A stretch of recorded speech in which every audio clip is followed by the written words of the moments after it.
Next up, we've got the Laser SG Speed Spin Spinning Reel, another pre-orderable item on the site. Can you tell us a little bit about that new spinning reel? You know, the spinning reel market is very vast, and there's a lot of really good spinning reels out there. This one is a price point reel that's going to be the perfect reel if you're starting out and you want something that isn't going to break your bank as well. Just like the Laser MG, the Laser SG comes in at $39.99. The one thing about this reel is it's an all aluminum frame. It's strong, it's lightweight, has a great drag system to it. I prefer the 300 size. If you notice, this is a larger arbor spool. And what this is going to do is going to reduce your line twist. I mean, really and truly, for a $39 reel, like you can't ask for much better than this. It has a solid anti-reverse. You know, you're not going to have any backtrack on your spool whenever you're reeling the fish in. And one thing that I've always said, whenever you're fishing light line, your drag is extremely important, and this drag is super smooth. It's definitely going to be one of those reels that you want to have on your rod whenever you're reeling in one of those real big fish. Well, besides it being functional for the price, it's a great looking reel for 40 bucks.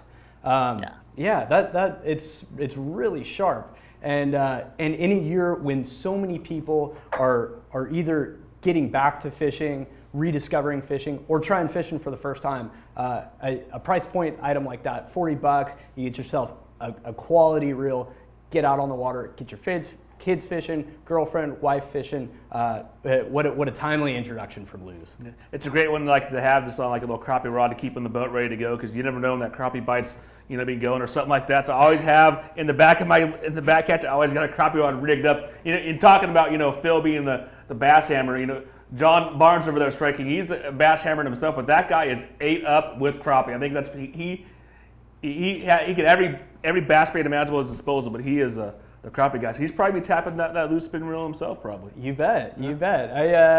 I'm so bass focused. It's hard for me to get on the crappie bite, but every once in a while, gotta keep a couple for the kitchen. The crappie fishing's addicting now. I mean, you get around a good dock shooting a lake. I live next to a lake called Fort Gibson, and you can go over there with a crappie jig and shoot that jig up under those docks, and there's not much better bite whenever you skip that thing way back up in there and one eats it. It's a lot of fun.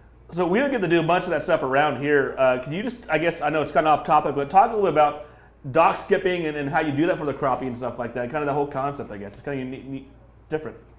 It's basically like a bow and arrow technique. Mm-hmm. So what you do is you hold your spinning reel like so, and you pull your bait and you basically slingshot it up under the dock. You drop your rod, you make it level with the water, and you can actually shoot it everywhere you want it to go.